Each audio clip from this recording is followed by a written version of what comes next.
Hello everyone, how are you all? I hope you all will be fine and safe at your homes and doing your studies well. From today onwards, we will learn English all together. In this class, there will be a lot of fun. We will learn some new words and we will do more and more activities. For that, what you have to do? Simple. You have to remember the time of the class and attend the class on time. As we are meeting first time, you must know some interesting rules of my class. First of all, you have to be attentive. Second, you have to converse with me. आपको मुझसे बातचीत करनी है. मैं यहाँ से बोलूँगी और जो भी पूछूँगी आप मुझे वहाँ से आंसर्स देंगे. जानते हो क्यों? क्योंकि जो गॉड है ना, God has given a power to the teachers to read, listen and understand the minds of the children.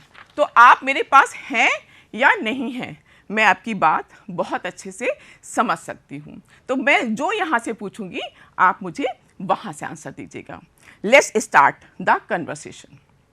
Now first tell me, when do you get up in the morning? हाँ, you have to give the answer. Answer दीजिए. Yes, at 6 o'clock. Very good. We should get up early in the morning at 6 o'clock. लेकिन कुछ बच्चे ऐसे भी हैं जिन्हें सुबह उठने में बहुत आलस आता है. वो जल्दी नहीं उठना चाहते हैं, वो आराम से सोना चाहते हैं. तो who wakes them up? उनको कौन उठाता है? Yes, दादी, नानी, मम्मी, पापा, कोई भी, यानी वो किसी पर डिपेंड होते हैं. So anybody in the class can tell me कि who wakes up animals and birds? Animals और birds को कौन उठाता है? Nobody. कोई नहीं उठाता है, वो अपने आप उठ जाते हैं. तो यानी कि they are better than us, वो हमसे ज़्यादा अच्छे हैं. ऐसा कैसे होता है? क्योंकि उनकी बॉडी में एक बायोलॉजिकल क्लॉक फिट होती है. और क्या होता है, जैसे ही सनलाइट टचेज द अर्थ, जो बायोलॉजिकल क्लॉक है वो उनको उठा देती है. और सेम नेचुरल क्लॉक हमारी बॉडी में भी होती है, जो हमें बताती है कि when we have to eat, when we have to wake up and when we have to sleep. हमें क्या करना है? उस क्लॉक को सुनना है. तो आप समझ गए होंगे आज का टॉपिक क्या है. What is the topic of the today? The topic of the today is wake up, है ना. तो open your book at page number 11, lesson 1, wake up. Okay, if you will listen carefully, you will be able to recite the poem with proper rhythm and intonation. क्या होती है poem? Poem तो जानते हैं ना आप, जैसे कि इसको हम अच्छे से गाते हैं और लय और ताल के साथ, प्रॉपर रिदम और इंटोनेशन के साथ. इसमें कुछ प्रॉपर लाइंस होती हैं ना, स्टैंजा होता है और राइमिंग वर्ड्स होते हैं. इनको यूज़ करते हैं तो हम अच्छे से गाते हैं. तो this is the learning outcome of your lesson. And now wake up. This is a poem, wake up. And wake up means जागना या किसी को जगाना. जब हम किसी को जगाते हैं या उठाते हैं तो हम कैसे बोलते हैं? जब कोई बच्चा सो रहा होता है या कोई सो रहा होता है तो उसको कैसे उठाया जाता है? क्या बोला जाता है? वेक अप. वेक अप मीन्स उठो, उठो या जागो, है ना, उसको उठाया जाता है ना. तो एक ऐसे बच्चे की इसमें स्टोरी है जो बहुत देर तक सो रहा है, जो सुबह उठना ही नहीं चाहता है. तो देखो उसको कैसे उठाया जा रहा है. पहले इस पोइम को हम पढ़ेंगे, हम समझेंगे, इसके मीनिंग समझेंगे, न्यू वर्ड सीखेंगे, फिर इस पोइम को हम रिसाइट भी करेंगे. तो वेकअप. वेकअप मीन्स जागना या किसी को जगाना. तो क्या पोइम में क्या है? वेकअप. वेकअप मीन्स उठो, उठो या जागो, जागो. It's a lovely day. ये एक बहुत प्यारा दिन है. लवली मीन्स प्यारा, सुंदर या आकर्षक. डे मीन्स दिन. इट्स क्या है? शॉर्ट फॉर्म है इट इज का. It is a lovely day. तो इट इज को शॉर्ट में लिखा है इट्स अ लवली डे. यह एक बहुत प्यारा दिन है. दिन तो सुबह का दिन बहुत प्यारा होता है, पता है ना. जब सूर्य निकलता है, चिड़िया चहचहा रही होती हैं, तो जो बेस्ट पार्ट होता है पूरे डे का वो मॉर्निंग का होता है। और उस समय वो बच्चा सो रहा है तो उसको उठा रहे हैं। कैसे उठा रहे हैं? क्या बोल रहे हैं? वेक अप, जागो जागो, इट्स अ लवली डे, ये एक बहुत प्यारा दिन है। ओ प्लीज गेट अप। अरे मतलब जब हम किसी से रिक्वेस्ट करते हैं तो बच्चों को इम्पोर्टेंस पता नहीं होती उठने की ना, तो बच्चों को मैजिक वर्ड्स यूज़ करके उनको उठाया जाता है। तो प्लीज़ एक मैजिक वर्ड है, तो यहाँ पे प्लीज़ का यूज़ हो रहा है। जब हम किसी से रिक्वेस्ट करते हैं तो प्लीज़ लगाते हैं। ओ प्लीज़ गेट अप, अरे कृपया करके उठ जाओ, gate up and come and play, और आओ और खेलो। जो छोटे बच्चे होते हैं ना, वो सुबह उठ के अगर पढ़ नहीं रहे हैं और बाहर आके खेल भी रहे हैं, उससे भी उनका माइंड स्ट्रांग होता है और बॉडी और वो हेल्दी होते हैं। इसलिए उससे क्या कहा जा रहा है बच्चे से कि ये एक बहुत सुंदर दिन है, कृपया उठ जाओ, बाहर आओ और आके खेलो। Wake up, it's a lovely day, उठो उठो, ये बहुत प्यारा दिन है, अरे कृपया करके उठ जाओ एंड कम एंड प्ले। अब बच्चे को अट्रैक्ट करने के लिए उसको वहाँ के बाहर के बारे में बताया जा रहा है। क्या बोला जा रहा है? The birds are singing in the trees. Birds means चिड़िया। अगर एक चिड़िया होती तो बर्ड होता, बहुत सारी चिड़िया हैं तो बर्ड्स हैं।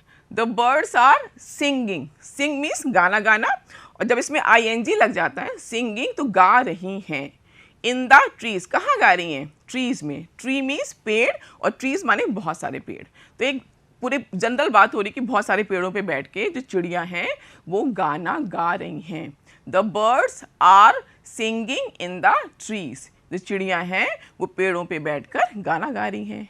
एंड मीन्स और, you can hear the buzzing बीज। वो कह रहे देखो बीज तक उड़ गई हैं। बीज मीन्स मधुमक्खियाँ। तो बीज में भी ये हुआ, बी जो हुआ सिंगुलर वर्ड हुआ और बीज हुआ प्लूरल वर्ड। तो बीज मीन्स मधुमक्खियाँ।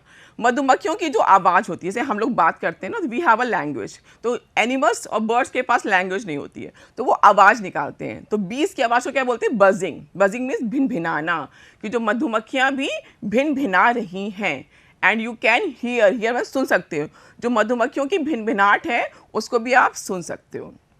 तो ध्यान समझ में आया कि wake up, it's a lovely day, उठो उठो, ये एक बहुत प्यारा दिन है। ओ प्लीज़ गेट अप, अरे कृपया करके उठ जाओ। एंड कम एंड प्ले, आओ और खेलो।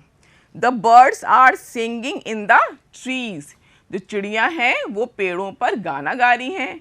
And you can hear the buzzing बीज, और आप जो मधुमक्खियों की भिनभिनाट भी सुन सकते हैं। है ना? कितनी सुंदर सी वो भी दे रखी, पिक्चर भी दे रखी है उस दिन की, कि सन निकल रहा है, बर्ड्स भी हैं, बहुत सारे एनिमल्स हैं, और कुछ बच्चे बाहर एंजॉय कर रहे हैं, अच्छे से खेल रहे हैं, है ना उसको। और दूसरे बच्चे हैं वो सो रहे हैं, तो उनको भी उठाया जा रहा है कि जिससे भी उठें और उठ के बाहर आके खेलें। अब आगे बढ़ते हैं। तो अब उन्हीं लाइंस को फिर से रिपीट किया गया है, क्योंकि बच्चे एक बार में तो सुनते नहीं है, तो बार बार उनको वही बोला जाता है। तो फिर से उनको कहा जा रहा है, वेक अप, जागो जागो, इट्स अ लवली डे, ये एक बहुत प्यारा, सुंदर और आकर्षक दिन है। ओ प्लीज़ गेट अप, अरे कृपया करके उठ जाओ। एंड कम एंड प्ले, और आओ और खेलो। फिर अब क्या बोल रही है? It's much too late to lie in bed, मतलब अब मच टू लेट मतलब बहुत देर हो गई है, बहुत देर हो गई है, इतनी देर नहीं सोया जाता है, बहुत देर हो गई है। तो सन निकल आया है, चारों तरफ सारे एनिमल्स बाहर हैं, सब बाहर हैं, तो बहुत देर हो गई है और बच्चे खेल भी रहे हैं। तो it's much too late to lie in bed, कि अब बहुत देर हो गई है, अब इतनी देर नहीं सोया जाता है। सो हरी अप, हरी माने जल्दी करो। So hurry up you sleepy head. Sleepy head means जिसको जो और सोने का इच्छुक हो, जिसको और नींद आ रही हो। नींद आती है ना, जब सुबह सो के उठते हैं तो बहुत तेज नींद आती है ना, तो कह रहे हैं so hurry up you sleepy head, तो जल्दी करो, जो तुम्हें इतनी नींद आ रही है, हर टाइम तुम सोते रहते हो, जल्दी करो और जल्दी उठो। इन लाइंस को एक बार फिर से पढ़ते हैं। वेक अप, वो लाइंस रिपीट हुई थी फर्स्ट स्टैंजा की। Wake up, it's a lovely day, उठो उठो, ये एक बहुत प्यारा दिन है। ओ प्लीज़ गेट अप, अरे कृपया करके उठ जाओ। एंड कम एंड प्ले, आओ और खेलो आके। It's much too late to lie in bed. अब बेड पर सोने के लिए ये टाइम बहुत लेट हो चुका है, इतनी देर नहीं सोना चाहिए, है ना। So hurry up you sleepy head. कि जो बच्चे होते हैं ना, सो के उठ भी जाते हैं, उनको फिर नींद आने लगती है, वो फिर गिर जाते हैं, फिर लेट जाते हैं, तो ऐसे बच्चों को बोला जाता है स्लीपी हेड, कि जिनको जो फ्रेश ही नहीं उठते हैं, बार बार नींद आती है, तो वो कह रहे हैं सो हरी अप, जल्दी करो, यू स्लीपी हेड, सोने के इच्छुक वाले बच्चे जल्दी करो। देन फिर wash and dress and come on out, everyone is up and about। तो क्या करें, वॉश एंड ड्रेस, मतलब वॉश मीन्स वैसे धोना होता है, और ड्रेस मीन्स ड्रेस होती, कपड़े होती है, लेकिन ये एक फ्रेज है, तो यहाँ वॉश एंड ड्रेस का मतलब है कि अच्छे से मुंह हाथ धो के नहा के तैयार हो जाओ। बच्चों को कहा जाता है ना, गुड हैबिट्स में आता है ना, कि बच्चे सुबह जल्दी उठते हैं, फिर उठ के अच्छे से तैयार होते हैं, है ना। तो वो बच्चे से क्या बोला जा रहा है कि wash and dress and come on out, कि कपड़े अच्छे से नहा धो लो, तैयार हो लो और बाहर आ जाओ, कम ऑन आउट, बाहर आ जाओ। Everyone is up and about, everyone माने प्रत्येक, हर कोई, अप एंड अबाउट, वो बाहर है, सब लोग बाहर आ गए हैं। यहाँ सब लोग की बात किसकी हो रही है, the cow, the horses, the ducks and the sheep. मतलब कौन को, सारे एनिमल्स, फार्म एनिमल्स जो आपके हैं, काउ गाय, काउ मीन्स गाय, horses, horses means, horse means घोड़ा, और हॉर्सेस मीन्स घोड़े, घोड़े भी बाहर आ गए हैं। The ducks, ducks means, duck means बतख, और डक्स मीन्स बहुत सारी बतख, and the sheep, sheep means भेड़। तो गाय भी बाहर है, घोड़े भी बाहर हैं, बतख भी बाहर हैं, शीप भेड़ भी बाहर हैं, सब बाहर आ गए हैं, सब अपना अपना काम कर रहे हैं। The tiniest chicken cheep cheep cheep, और जो सबसे छोटा मुर्गी का बच्चा है, जो चिकन है, जो सबसे छोटा मुर्गी का बच्चा है, वो भी बाहर आ गया है ना। तो टाइनिएस्ट, टाइनी मीन्स छोटा, और टाइनिएस्ट मीन्स सबसे छोटा, सबसे छोटा। तो चिकन मीन्स मुर्गी का बच्चा। तो जैसे मैंने बताया था ना, जैसे हम लोग की लैंग्वेज होती है, but animals and birds they don't have their own language, तो दे मेक साउंड्स, वो आवाज़ निकालते हैं। तो हर एनिमल की एक अलग आवाज़ होती है। तो चिकन की आवाज़ क्या है, चीप चीप चीप। तो वो बता रहे हैं कि जो सबसे छोटा जो है मुर्गी का बच्चा है, वो भी बाहर आ गया है, और वो क्या बोल रहा है, चीप चीप चीप आवाज़ निकाल रहा है। तो वेकअप, उठ जाओ। और this poem is compose by C Fletcher. जो पोइट है, पोइट का नाम नीचे लिखा होता है हमेशा, और उसको जो पोइम लिखते हैं उनको पोइट कहा जाता है। तो इस लाइन को एक बार फिर से पढ़ते हैं, wash and dress and come on out, everyone is up and about. कि अच्छे से सब तैयार हो जाओ, उठो, नहाओ धो, तैयार हो जाओ और बाहर आ जाओ। देखो सब लोग बाहर आ गए हैं, the cow, the horses, the ducks and the sheep. गाय, घोड़े, है ना, बतख और भेड़ सब बाहर आ गए, सब अपना अपना काम कर रहे हैं। द टाइनिएस्ट चिकन, सबसे जो छोटा चिकन है, मुर्गी का बच्चा है, वो भी बाहर आ गया है, और वो क्या बोल रहा है, cheep cheep cheep, cheep cheep बोल रहा है। तो वेकअप माने उठ जाओ। अब इस पोएम को एक बार फिर से पढ़ते हैं और आपको मेरे साथ पढ़ना है। Wake up wake up, it's a lovely day, oh please get up and come and play. The birds are singing in the trees and you can hear the buzzing bees. Wake up, it's a lovely day. Oh, please get up and come and play. It's much too late to lie in bed. So hurry up, you sleepy head. Wash and dress and come on out. Everyone is up and about. The cow, the horses, the ducks and the sheep, the tiniest chicken, cheep, cheep, cheep, wake up. Now, this is the time to recite the poem. Poem को recite करना है, चलो start करते हैं। लेकिन remember the rule of the class, you have to recite the poem with me. आपको मेरे साथ poem को गाना है और अच्छे से एक्शंस भी करने हैं। मैम यहाँ से एक्शंस करेंगी और आपको वहाँ से एक्शंस करने हैं। Start. wake up, it's a lovely day. Oh, please get up and come and play. Wake up, it's a lovely day. Oh, please get up and come and play. The birds are singing in the trees, and you can hear the buzzing bees. Wake up, it's a lovely day. Oh, please get up and come and play. The birds are singing in the trees, and you can hear the buzzing bees. Wake up, it's a lovely day. Oh, please get up and come and play. It's much too late to lie in bed. So hurry up, you sleepy head. It's much too late to lie in bed. So hurry up, you sleepy head. Wash and dress and come on out. Everyone is up and about. The cow, the horses, the ducks and the sheep. The tiniest chicken, cheep, cheep, cheep. Wake up, it's a lovely day. Okay तो इस poem को अच्छे से recite करना, अच्छे से गाना, और आप तो और अच्छे एक्शन कर सकते हैं, आप तो मैम से अच्छा गा सकते हैं, तो उसको खूब अच्छे से गा के रिदम और इंटोनेशन के साथ इस पोएम को लर्न करना और एक्शंस करना. And now this is the time for new words. जो हमने न्यू वर्ड्स देखे पोएम में, वो number 1 wake up, WAKE wake, UP up, wake up. Wake up means जागना या किसी को जगाना.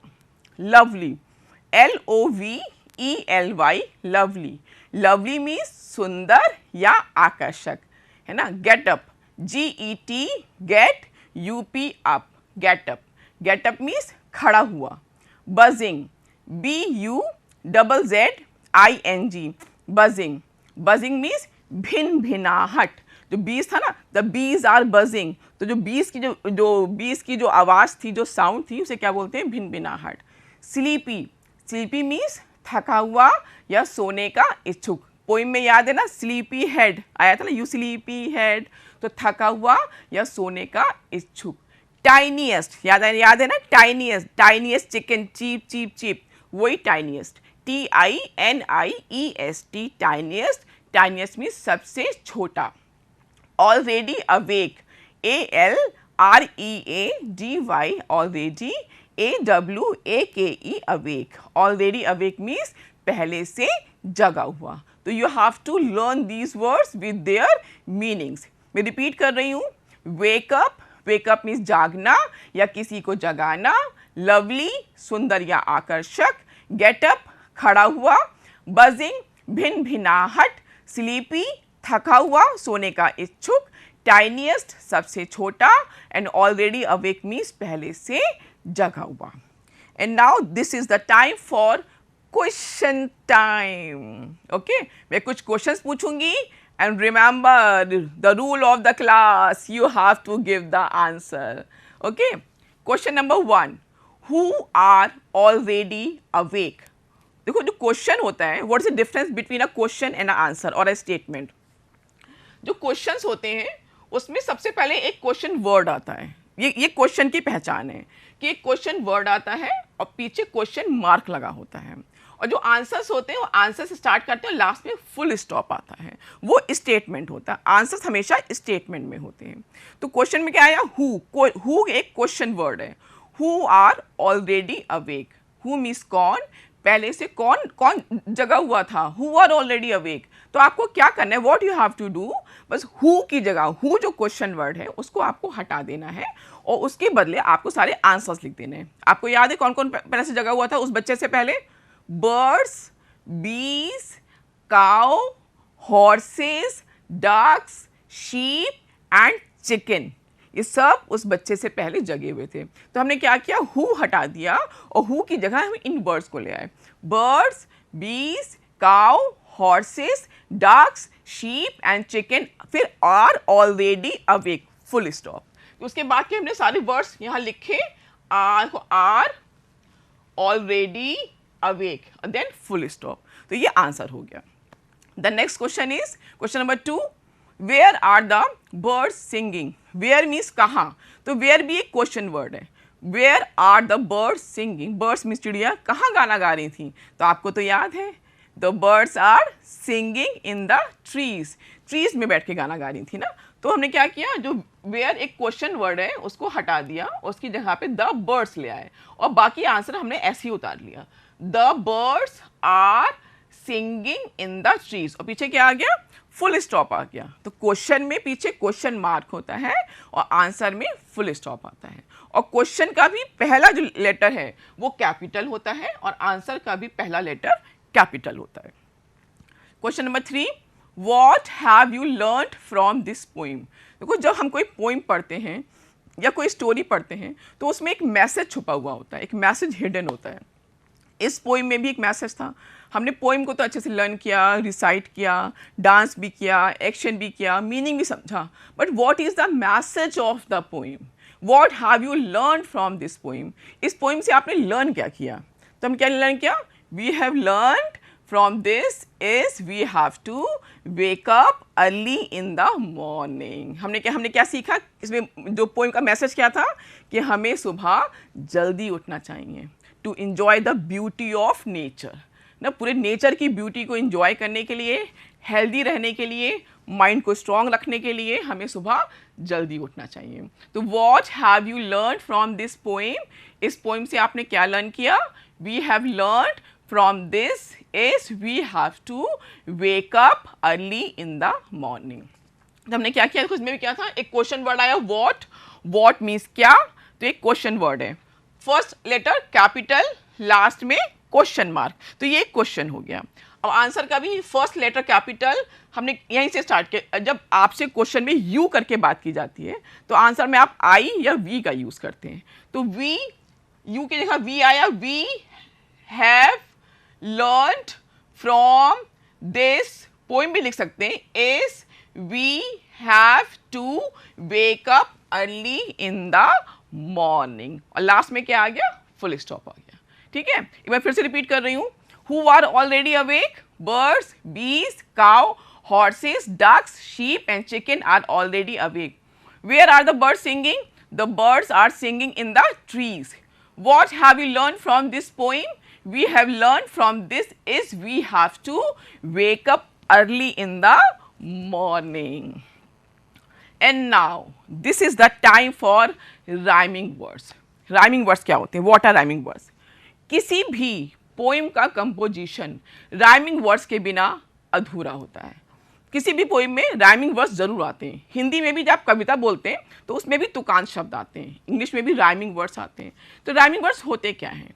राइमिंग वर्ड्स आर टू और more words that have the same और सिमिलर एंडिंग साउंड्स. कुछ ऐसे वर्ड्स होते हैं, वो दो वर्ड्स भी हो सकते हैं, दो से ज़्यादा भी हो सकते हैं, बहुत सारे वर्ड्स होते हैं जिनमें एंडिंग साउंड्स जो होती हैं, जो लास्ट की आवाज़ें होती हैं, वो एक जैसी आती हैं. दे हैव सेम और सिमिलर एंडिंग साउंड्स. जैसे कि cat, rat, bat, hat, mat, sat. आवाज़ आ रही है, एक सी आवाज़ आ रही है लास्ट में. Cat, rat, bat, fat, hat, mat, sat, एक सी आवाज़ें आ रही हैं. तो जो लास्ट में जो एंडिंग साउंड्स होती है वो सेम होती है. ऐसी हिंदी में भी होता है. काला, ताला, माला, उनको तुकांत शब्द कहते हैं और इंग्लिश में इन्हें राइमिंग वर्ड्स कहते हैं. तो राइमिंग वर्ड्स आर टू और more words that have the same और सिमिलर एंडिंग साउंड्स. अब हम देखते हैं कि इस पोइम में कौन कौन से राइमिंग वर्ड्स आए. ऐसे मैंने अभी कहा कि कोई भी पोइम का जो कंपोजिशन होता है वो राइमिंग वर्ड्स के बिना अधूरा होता है. तो हमारी पोइम वेकअप में भी बहुत सारे राइमिंग वर्ड्स आए थे. तो उन्हीं राइमिंग वर्ड्स को लेकर हम यहाँ आए. देखिए, जैसे कि डे, डे, प्ले. अब आपको सोचना है कि ये वर्ड्स आपने पोइम में कहाँ पढ़े थे. डे आया था ना, what a lovely day, come and play, आया नहीं था. तो डे, डे का प्ले, देखो साउंड सिमिलर साउंड है, similar ending sound. Day, play, trees, bees, bed, head, है ना, out, about, sheep, cheap, आवाजें एक से आ रही हैं, फिर से बोल रही हूँ, day, play, trees, bees, bed, head, out, about, sheep, cheap. तो जो सिमिलर साउंडिंग साउंड्स होती हैं they are called rhyming words. और रिमेंबर कि किसी भी पोएम का कंपोजिशन राइमिंग वर्ड्स के बिना अधूरा होता है. And now this is the time for animal and their sounds, है ना. जैसे हम लोग बोलते हैं वैसे ही एनिमल्स और बर्ड्स भी बोलना चाहते हैं, but they don't have any language, so they make sounds, वो आवाज़ें निकालते हैं. Do you know that they make at least 25 different sounds to warn other from danger. अब वो आवाज़ क्यों निकालते हैं? या तो उस आवाज़ को देके वो अपने फ्रेंड्स को बुलाते हैं, है ना, या कोई डेंजर, कोई खतरा होता है उसके लिए वो अपने फ्रेंड्स को आगाह करते हैं कि आगे खतरा है या कुछ, तो उसको वो अपनी आवाज़ देकर उनको बताते हैं. जैसे वो किसी दूसरे एनिमल्स को देखते हैं और वो नहीं चाहते कि वो उनके किंगडम में आए, तो वो क्या कहते हैं, जैसे वो अपनी आवाज़ देके कहना चाहते हो कि चले जाओ यहाँ से, दिस इज़ माई किंगडम, ये मेरा क्षेत्र है, ऊ करके वो से आवाज़ निकालते हैं. तो पढ़ते हैं about animals and their sounds. Cow की आवाज़ कैसे होती है? काऊ कैसे आवाज़ निकालती है? मू, MOO, मू. काऊ की आवाज़ को बोलते हैं मू, है ना. बी मीन्स मधुमक्खी, वो कहती है भिन भिनाती है ना, बज, उसे बोलते हैं इंग्लिश में बज, BUZZ, बज. कैट कैसे करती है? म्याऊ म्याऊ, म्यू म्यू बोलती है ना, म्यू म्यू, तो कैट की आवाज़ होती है म्यू, MEW, म्यू. डॉग की को क्या बोलते हैं? बार्क, से डॉग्स आर बार्किंग, कुत्ते भौंक रहे हैं, डॉग बार्क, BARK, बार्क. और लायन, LION, लायन कैसे करता है? रोर, तेज करता आवाज़ करता है, तो रोर बोलते हैं. और कॉक, ये तो बहुत ही स्पेशल है. कॉक मुर्गे की आवाज़ को बोलते हैं क्रो. और आप तो जानते हैं कि क्रो मीन्स तो कौवा होता है, क्रो मीन्स कौवा भी होता है, और जो कॉक आवाज़ निकालता है उसको भी क्रो कहते हैं. और क्रो कैसे बोलता है? काऊ काऊ काऊ, तो CAW, काऊ, वो क्रो की आवाज़ होती है. अब देखते हैं एक सेंटेंस राइटिंग एक्टिविटी करते हैं, देखते हैं कि इन वर्ड्स को हम कैसे यूज़ करें अपने सेंटेंसेस में. जैसे कि गाय रंभाती है, अ काऊ मूज, मधुमक्खियां भिनभिना रही हैं, द बीज आर बजिंग, बिल्ली म्याऊ म्याऊ करती है, अ कैट म्यूज, कुत्ते भौंकते हैं, द डॉग्स बार्क, शेर दहाड़ता है, द लायन रोर्स, मुर्गा बांग देता है, अ कॉक क्रोज, कौवा काऊ काऊ करता है, a crow cause. Now this is the time for action words. Action words क्या होते हैं? ये एक्शन वर्ब्स की तरह ही होते हैं, जो काम हो रहा है, यानी सेंटेंस में जो सब्जेक्ट जो काम कर रहा है उसे एक्शन वर्ड कहते हैं. जैसे टीना वेक्स अप एट 6 o'clock, तो टीना कितने बजे उठी है? वेक्स अप, तो ये हुआ आपका action word. Rohan loves to play football, तो इसमें क्या हुआ? लव्स एंड प्ले मीन्स खेलना. Radha is singing a song, Radha is singing, तो गाना गा रही है, तो sing. The baby is sleeping, बच्चा सो रहा है, तो sleeping. The bird sits in the nest, तो सिट्स क्या हो गया आपका? बैठना हो गया. अब now imagination corner. Can you imagine a day without the सन? क्या आप सोच सकते हैं कि कोई दिन ऐसा हो जिसमें सन ना हो, और सन भी बहुत लेजी फील करे, वो रेस्ट लेना चाहे. If the sun does not rise at the right time regularly, और सन का भी मन हो कि वो रोज नहीं आना चाहता है, तो ये आपको सोचना है. This is the imagination corner for you. It happens the whole natural cycle will change, all seasons punctually come every year, the flowers bloom in the spring season and our surroundings turn green. In the same way, the moon, the stars also appear at a particular time. Thus everything in nature takes place at same time. Nature teaches us an important lesson, so be punctual. What we have learned today? We have learned reciting the poem Wake Up with proper intonation and rhythm. We should wake up early to see the rising sun, flying birds, smiling and blooming every leaf and flower, new words, animal sound, action words, and to be punctual. This is a time for home assignment. First of all, क्या है? You have to wake up early this week and note the timings of sunrise on each day of the week, means Sunday, Monday, Tuesday, Wednesday, Thursday, Friday, Saturday, and name any 3 people around you who practice punctuality. Faculty, यानी वो कोई भी हो सकते हैं जो regular आपका काम करते हों, वो आपका पेपर वाले भी हो सकते हैं, आपके हॉकर्स भी हो सकते हैं, मिल्कमैन भी हो सकते हैं, कोई भी. You have to write the names and the thank you and blessings for my lovely children.